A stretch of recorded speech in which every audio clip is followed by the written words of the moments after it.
Akkam jirtu kabajamtoota daawwattootaa fi hordoftoota Oromiyaa Freedom Media dambalii gunguu uummataa nageenya keenya kabajaa bakkuma jirtan sinaa ga'u jedha. Eebila 21 oduu guyyaa irraatiif qindeeffanii kan isin biraan geenyu ta'atii jalqaba irratti hangafoota oduu. Sararri daandii qilleensa Itoophiyaa xiyyaarota Booyingii 787 Dream Liner jaabituuf ajajuu beeksise. Mariin nagaa USAF Iraan gufachuun dinagdee biyyoottan addunyaa irratti rakkoo cimaa fidaa jira jedhame. Raashiyaa fi Iraan nageenya Strait of Hormuz irratti mari'atanii. Paakistaan saba mormii Saudi Arabiyaatiin gurgurtaa meeshaa waraanaa doolaara biliyoona 1.5 Suudaan wajjin taasisuuf turte haqxe. Narsiiwwan Zimbaabuwee guutuu biyyattiitti hojii dhaabuu eegalanii. OFM dambalii gunguma uummataa irraa oduu isinitti himuun kan isin waliin turu hanga daawwalaabuuti amma oduu bal'inaan. Sararri daandii qilleensa Itoophiyaa xiyyaarota Booyingii 787 Dream Liner jaabituuf ajajuu beeksise. Dhaabbanni Booyingii fi daandii qilleensa Itoophiyaa irra xiyyaarota 787 Dream Liner jaabituuf waliigaluu isaa beeksisuun kunis waadaa guddaa bara 2023 seename guutummaatti hojiirra oolchuu isaa kan ifoomse ta'eera. Dhaabbanni Booyingii fi daandii qilleensa Itoophiyaa irra xiyyaarota 787 Dream Liner jaabituuf waliigaluu isaa beeksisuun kunis waadaa guddaa bara 2023 seename guutummaatti hojiirra oolchuu isaa kan ifoomse ta'eera. Sararri daandii qilleensa Itoophiyaa xiyyaarota 787 hanga 9 kan itti fayyadamuun hidhata ardiiwwanii fi Finfinnee irraa qabu babal'isuuf dandeettii fe'umsa meeshaalee kaargoo dabaluuf kan itti fayyadamu yoo ta'u kunis fedhiin imalaa guddataa dhufuu waliin kan wal simudha. Hoogganaan hojii raawwachiisaa daandii qilleensa Itoophiyaa obbo Masfiin Xaasoo filannoo xiyyaarota Booyingii 787 hanga 9 Dream Liner gara ajaja qabatamaatti jijjiiruu kennaaf dhugumaa nu boonsa jedhanii. Ajajni kun guddina itti fufiinsa qabuu fi injifannoowwan dabalataaf qophaa'u daandii qilleensa Itoophiyaa kan agarsiisu ta'uun ibsame. Xiyyaaronni ammayyaa kanneen akka Booyingii 787 hanga 9 kanaan lakkoofsa xiyyaarota kennaa dabaluun ga'umsa hojii fi mijaawaa ta'uu imaltoota caalaatti eeguu kenna itti fufna jedhaniiru. Daandiin qilleensa Itoophiyaa Afrikaa keessaa xiyyaarota 787 Dream Liner baay'ataan kan qabu yoo ta'u xiyyaarota 787 hanga 8 fi 787 hanga 9 kanneen Finfinnee irraa gara Awurooppaa, Eeshiyaa fi Ameerikaa kaabaa akkasumas sararoota ijoo Afrikaa keessatti ardii addunyaa isii lammaffaa taate kana irratti tajaajila balallii kennaa jira. Itti aanaan pirezidaantii Ambasseeyyit Baarik Kandamee gurgurtaa fi daldala Booyingii Afrikaa irratti hojjetu daandii qilleensa Itoophiyaa yeroo guddataa fi hojii isaa ammayyeessaa jiru kanatti akkasumas sararoota haaraa banuun imaltoota baay'ee fi daandii mijataa ta'uun tajaajiluuf ammas Booyingii 787 Dream Liner akka utubaa xiyyaarota isaa ta'e tajaajila filachuu isaatti ni boonna jedhanii.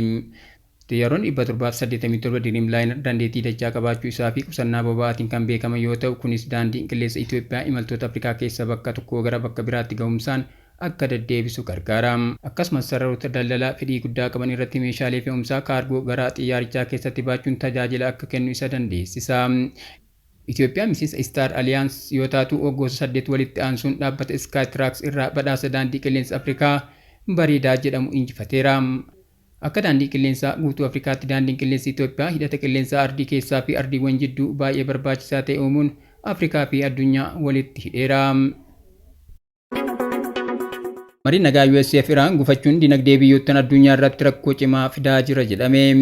Waraana Ameerikaa fi Israa'el Iraan irratti gaggeessaa jiran guyyaa 53ffaa kan ga'e yoo ta'u tattaaffiin dippiloomaasii waraana kana dhaabuuf taasifamaa ture gufachuun dinagdee biyyoota golee addunyaa irratti dhiibbaa geessaa jira jedhameera. Waraana Ameerikaa fi Israa'el Iraan irratti gaggeessaa jiran guyyaa 53ffaa kan ga'e yoo ta'u tattaaffiin dippiloomaasii waraana kana dhaabuuf taasifamaa ture gufachuun dinagdee biyyoota golee addunyaa irratti dhiibbaa geessaa jira jedhame. Akka gabaasa Aljazeeraatti Teheraan dhiibbaa jalatti mari'achuuf fedhii dhabuu isiitiin mariin araaraa hanga ammaatti bu'aa hin arganne. Iraan haalli amma jiru gaadidduu doorsisaati jechuun ammatti Ameerikaa waliin mari'achuuf qophii miti jetteetti. Pirezidaantiin Ameerikaa Doonaald Tiraamp gama isaaniitiin hanga waliigaltee irra ga'amutti ugurri buufata doonii Iraan irratti kaa'ame akka itti fufu ibsaniiru. Haa ta'u malee Teheraan mariin kamiyyuu uggura kana kaasuudhaan dura akka jalqabamu barbaachisaa ta'uu addeessite. Dhukaasa dhaabuun torba lamaaf ture harbaa kan xumuramu ta'ee haalli nageenya naannichaa ammas kan hin tasgabboofne ta'uun ibsameera.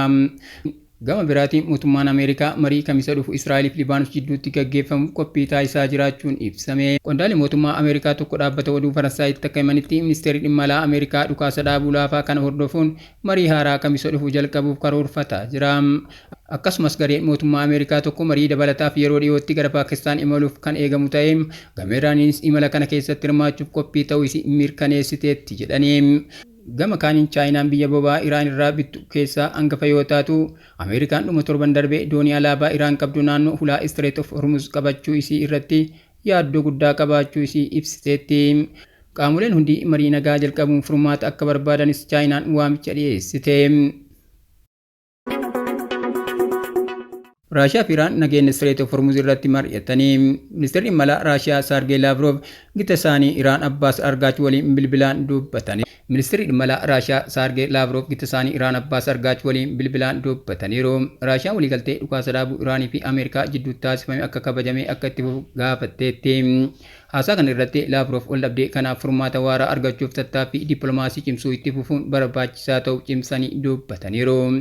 Ministeerri kun akka jedhanitti dhukaasa dhaabuu torban lamaaf jiddu galeessa Paakistaanitti taasifamu wal dhabdee waraanaa naannichatti uumame furmaata karaa nagaa argachuuf murteessaa ta'uu ibsanii. Ministeerri imala Iraan Abbaas Argaachii dooniiwwan daldalaa fi fe'umsa Raashiyaa gufuu malee fi nagaadhaan Strait of Hormuz keessa akka darbaniif eegumsaa fi wabii barbaachisaa ta'e kennuudhaaf qophii ta'uu mirkaneessaniiru. Uggura humna galaanaa Ameerikaa Strait of Hormuz irratti raawwattu hordofuun wal dhibdeen uumame dabaleera. Mariin biyyoota lamaanii yeroo Iraan waliigaltee dhukaasa dhaabuu Ameerikaa cabsuu isii kaasuun marii nagaa dabalataa irratti hirmaachuu irratti shakkii qabdu ibsiteetti. Raashiyaan dhiibbaa walitti bu'iinsi waraana naannichaa keessatti uumamu daandii daldalaa irratti hir'isuu fi caasaa nageenyaa waloo biyyoota galoo galaana Pershiyaa hirmaachisuu hundeessuuf tattaaffiitti akka jirtu beekamaadha. Paakistaan sababa mormii Saawud Arabiyaatiin gurgurtaa meeshaa waraanaa doolaara biliyoona 1.5 Suudaan wajjin taasisuuf turte haqxe. Paakistaan waliigaltee meeshaa waraanaaf xiyyaara waraanaa Suudaan waliin qabdu doolaara biliyoona 1.5 yeroof addaan kutuu isii maddeen nageenyaa fi dippiloomaasii Paakistaan Rooyitersiif himanii.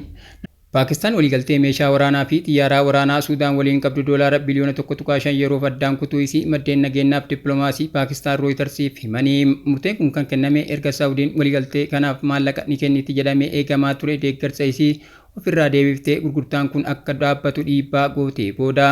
Saawud Arabiyaan waliigaltee kanaaf faayinaansii isii kan dhaabde biyyoonni dhiyaa tokko tokko Afrikaa keessatti waraana bakka bu'ummaa keessatti akka hin hirmaanne erga warsaniin booda ta'uu maddeen kunneen himaniiru. Waliigaltichi waraana Suudaan meeshaa waraanaa ammayyaaf xiyyaara waraanaa dhiyeessuuf kan kaayeffate ture. Paakistaan bara darbee weerara Hindii waliin erga seentee booda meeshaalee waraanaa isii gabaa addunyaatti gurguruuf cimsitee hojjetaa kan turte yoo ta'u, hariiroon dippiloomaasii fi diinagdee dhiyoo Saawudii Arabiyaa waliin qabdu murteessite irra deebitee akka ilaaltu isii dirqisiiseera. Suudaan waraana siviilii dhiiga dhangalaasu waraana idilee fi humnoota deeggarsa saffisaa RSF jidduutti gaggeeffamaa jiru keessatti kan hirmaatte yoo ta'u, uggurri meeshaa waraanaa kun madaallii waraana naannichaa irratti dhiibbaa qaba jedhamee eegama. Saawud Arabiyaan wal dhibdee Suudaan keessa jiru karaa dippiloomaasiitiin hiikuuf yaalaa akka jirtu ibsite. Ejjennoo tarsiimoo Liibiyaa fi biyyoota Afrikaa biroo keessattis irra deebitee madaaluu isiitu himama. Uggurri kun gurgurtaa waraanaa doolaara biliyoona 4 kan biraa Liibiyaaf gaadidduu kaa'uu danda'a jedhameera. Odeessa baatiin Jeneraal Al-Burhaan ajajaa olaanaa loltoota finciltoota Suudaan RSF ganan simatanii. Pireezidaantiin mana maree ce'umsaa Suudaan Leetinaal Jeneraal Abdul Fattah Al-Burhaan ajajaa olaanaa humna finciltoota Suudaan RSF gara mootummaatti makaman naannoo kaaba biyyattiitti simatanii dubbisanii. Daltoonni gocha kana ji'oota dhiyoo keessa qoqqoodama finciltoota RSF keessatti mudate keessaa isa guddaadha jechuun ibsaniiru. Meeraa Jeneraal Al-Nuur Ahmad Adam maqaa Masoo Al-Quubaa jedhamuun bal'inaan kan beekamu naannoo Kutum kaaba Daarfur irraa baqachuun magaalaa Dongolaa galaniiru. Jeneraalichi RSF gadi lakkisuun gara waraana Al-Burhaanitti makamuun isaanii waraana siviilii April 2023 Suudaan keessatti mudate hordofee jijjiirama guddaa garee kana keessatti mul'ate ta'uu danda'a jedhameera. Akka gabaasa Aljaziiraa fi Al-Arabiyaatti Al-Burhaan ajajoota waraanaa ol'aanoo biroo wajjin ta'uun Al-Quubaa fi humna isaanii wajjin jiru simannaa ho'aa taasisaniiru.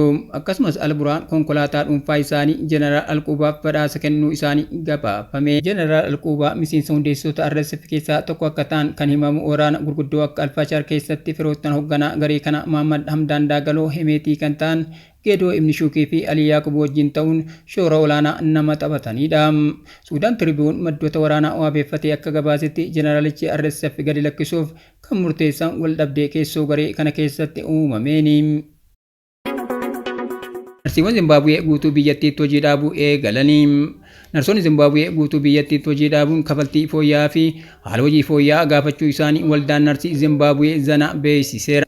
Narsoonni Zimbaabuwee guutuu biyyattiitti hojii dhaabuun kafaltii fooyya'aa fi haala hojii fooyya'aa gaafachuu isaanii waldaan narsii Zimbaabuwee Zana beeksiseera. Narsiiwwan kunneen murtee kana kan fudhatan waliigaltee kafaltii mootummaa waliin taasifameen erga facalaa'ee booda. Narsoonni kunneen wayita ammaa ji'atti doolaara 300 gadi kaffalamaa kan jiru yoo ta'u, baasii jireenyaa dabalaa jiru guutuun akka hin danda'amne dubbatu. Narsiiwwan kunneen dabalii mindaa doolaara 30 mootummaan dhiyeesse kabaja dhabu jechuun koffisaniiru. Baasiin jireenyaa dabalaa jiru calaqqisiisuuf mindaan xiqqaan doolaara 600 gaafataa jiru.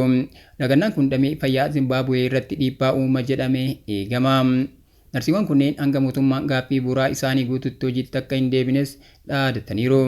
Hojjettoonni kunneen mindaa kanaan maatii keenya jiraachisuullee hin dandeenyu, geejjibni keenya gara hojiitti nu geessuu dhiisii jechuun komataniiru. Mootummaan Zimbaabuwee hanga ammaatti lagannaa kanaaf deebii ofiisaa kenne hin qabu. Kabajamtoota daawwattoota keenya, tamsaasa keenya akka namoota hedduu bira ga'uuf peejii keenya follow share gochuun akkasuma YouTube chaanaalii keenya subscribe godhuu hin dagatinaa. Oduu guyyaa kanaaf qabannee kanneen turanii waan nu daawwattaniif galatoomaa.